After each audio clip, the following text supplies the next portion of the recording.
Have you ever heard the stories of how cheaters used to stuff the ballot boxes? Democrats today have a different name for it. It's called the National Popular Vote, and they are doing everything they can to use it to turn our freedom loving republic into a mob rule tyrannical democracy.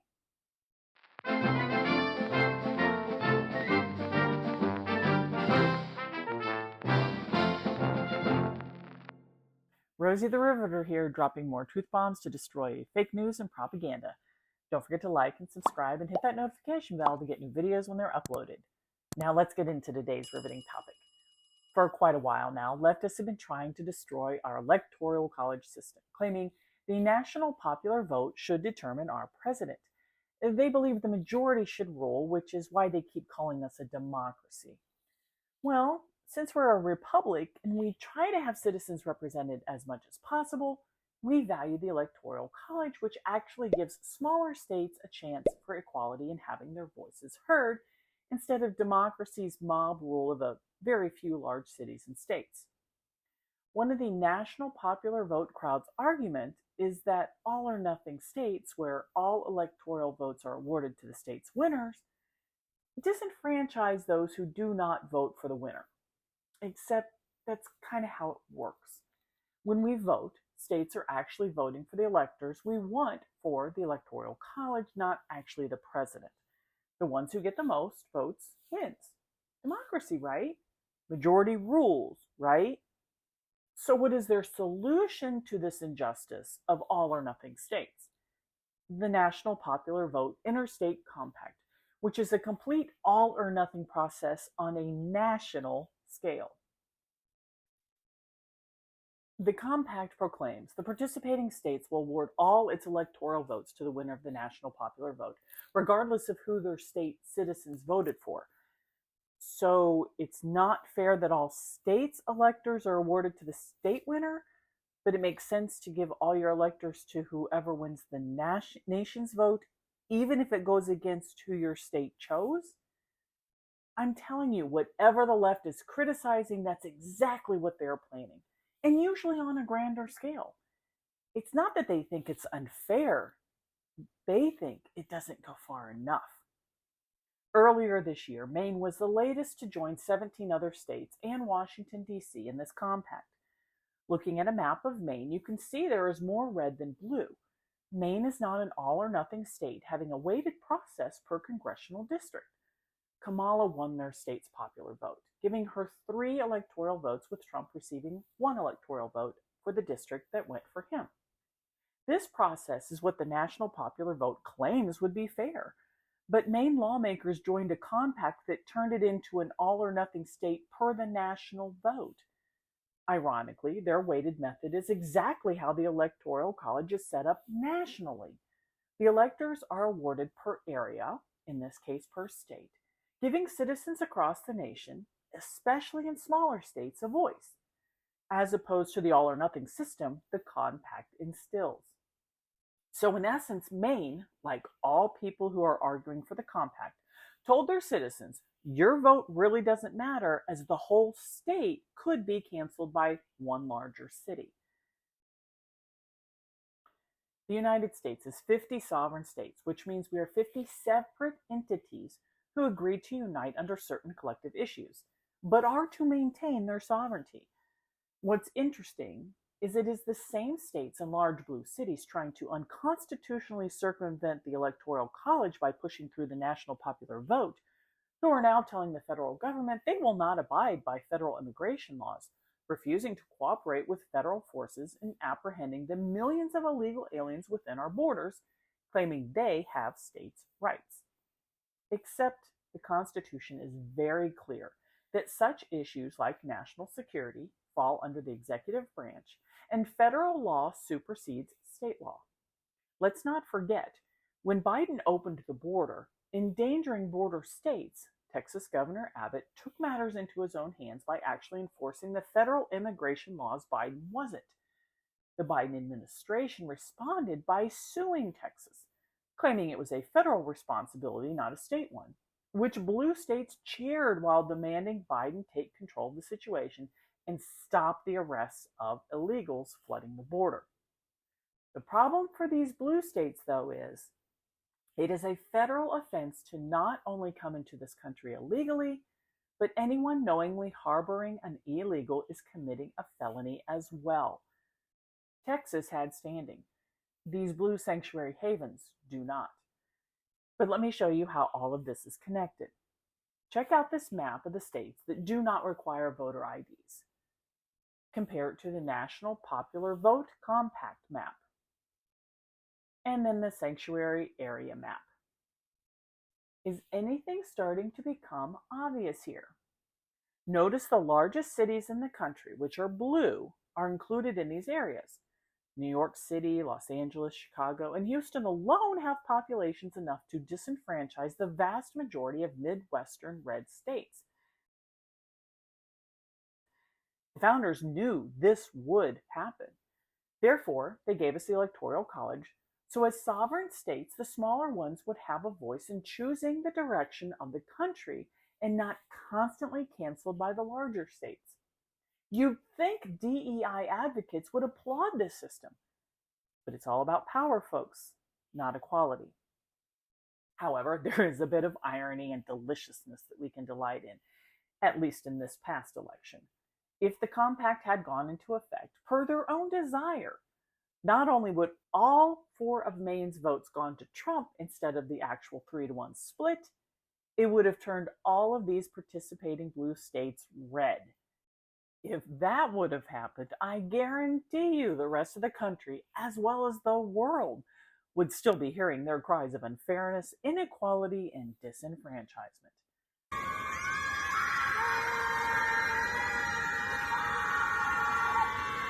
As it stands, though, the compact only goes into effect when they control 270 electoral votes.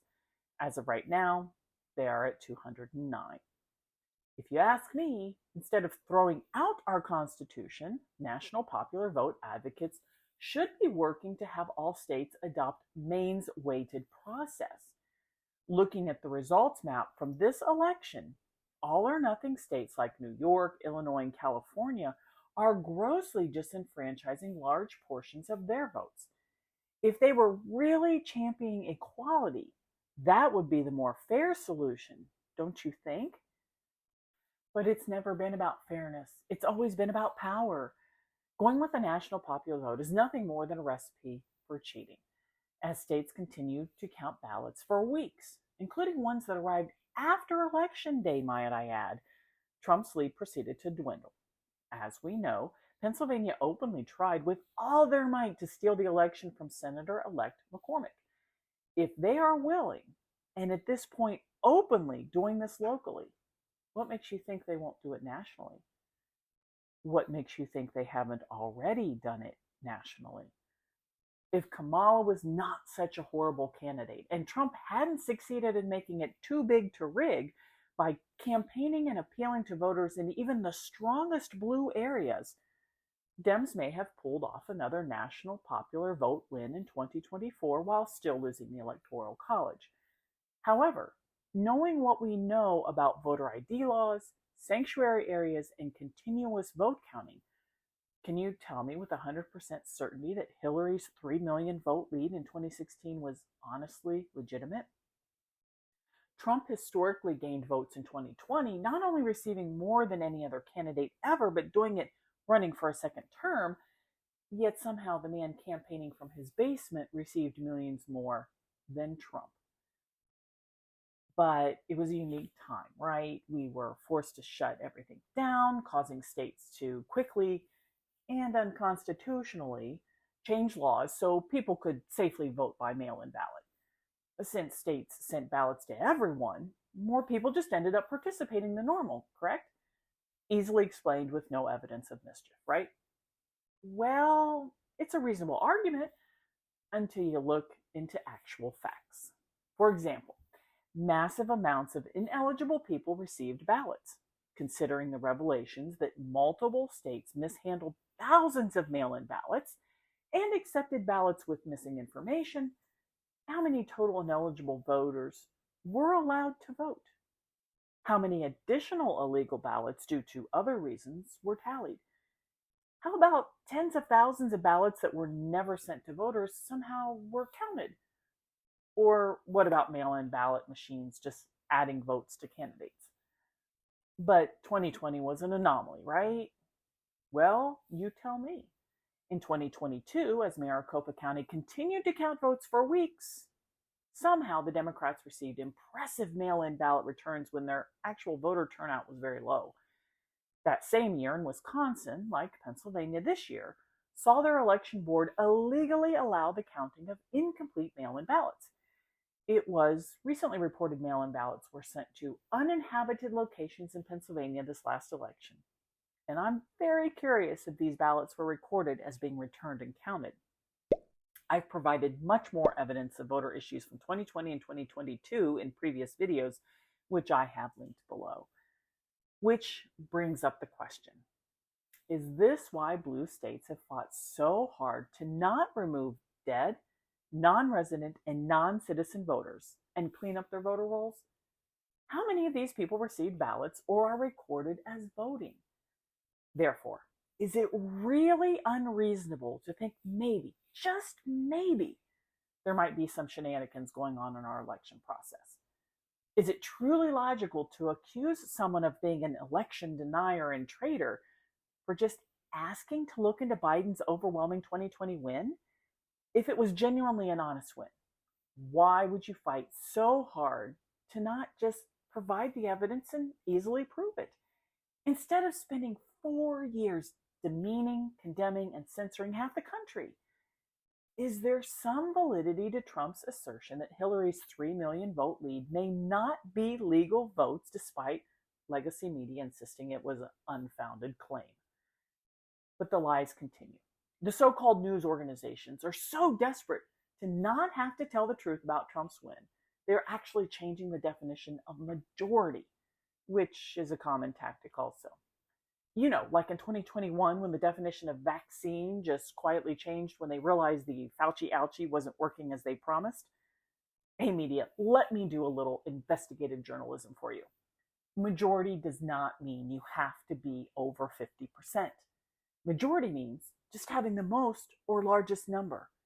Hillary only received 48% of the national popular vote, but that didn't stop you from saying she won the majority and therefore insisting Trump was an illegitimate president. Likewise, because Trump's national vote lead shrunk, the left is now also insisting Trump doesn't have a mandate. But folks, per the Constitution, the Electoral College determines our president. Trump won that 312 to 226, or 58% of the electoral votes. That, my friends, is a butt whooping, whether you want to admit it or not. But don't think the Democrats are only focused on the popular vote.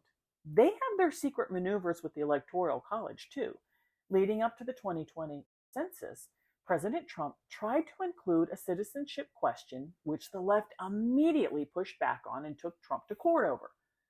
But why does that matter? According to Newsweek, the Census Bureau significantly undercounted the populations of Arkansas, Tennessee, Mississippi, Florida, Illinois, and Texas.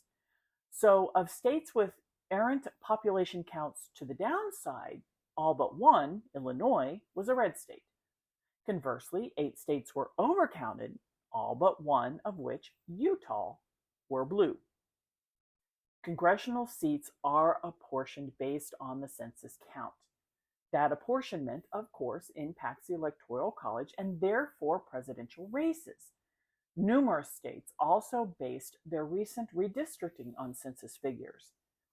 And last but not least, some $1.5 trillion in federal funds annually are allocated to jurisdictions based on the census figures.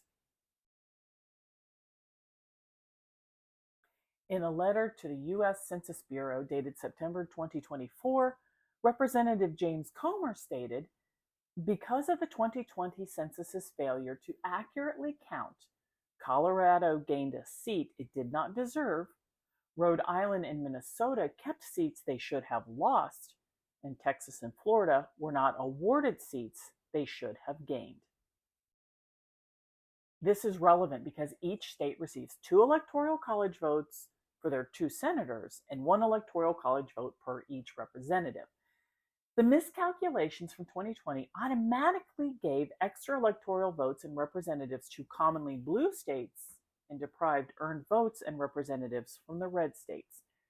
In close elections, those handful of votes could make all the difference. Likewise, it also distorts the representation of the people within Congress, inappropriately awarding and denying parties their effectiveness and control in the House. But as I've stated before, oppressors have been using this tactic from the beginning of our country. It's actually where the 3/5 clause comes from. Slaves were not considered citizens, but Southern slave owners wanted them counted in the census reports. Northern free states did not want them counted at all as they received no representation in Congress. Counting slaves for congressional purposes would automatically give slave states an advantage in Congress and in presidential elections, basically securing a majority that would never outlaw slavery. In essence, they were trying to use the slaves to forever ensure their own enslavement. A compromise was made, which resulted in the 3/5 clause, not because slaves were viewed as less human, but as an effort to give freedom advocates a fighting chance. This tactic is the exact same reason Democrats didn't want a citizenship question in 2020. They want illegals counted even though they are not citizens and have no representation. Actual citizens are getting disenfranchised as states that are sympathetic to illegals gain more power in Congress. They eventually want to give amnesty to the tens of millions of illegals, giving them a massive and permanent voter bloc, one which can be easily exploited with the national popular vote. Get it yet, America? Let me go just a little further. Have you ever heard the argument from Democrats and the deep state that if we deport illegals, who will maintain our lawns and gardens, clean our homes and hotels, and pick our crops in the field? How many times have you been told it will devastate the economy? Did you know this was the exact same argument Democrat slave owners used to defend slavery? The illegals are nothing more than useful entities here to serve the elitists, whether to be with election or basic chores, while they shake their fingers at the rest of the country from their ivory towers. History doesn't repeat, folks, but it sure does rhyme. Democrats in the deep state are always crying that Trump is bypassing the Constitution, trying to circumvent it for his own benefit. Yet here they are trying to destroy one of the most fundamental processes the founders gave us, outright violating the Constitution and the Compact Clause without a second thought. Trump is a threat to democracy, all right. Their democracy. And they're terrified as he's about to throw cold water on all of it. You cursed rat! Look what you've done! I'm melting! Melting! Oh, what a world! What a world! As I've said before, always listen to what the Democrats are accusing the Republicans of doing. It lets you know exactly what they are up to. I'm Rosie the Riveter, and that's my 2 cents. But what do you think? Leave your comments down below. If you enjoy my content, please consider supporting my work on Patreon. You can find all my videos on my blog, Liberating Letters, at thefaxpaper.com. You can also start your own research on the Fax Paper by exploring the thousands of links to articles I have, including those noted in my videos. Sharing the truth fake news propagandists won't. Investigate and discover the truth for yourself.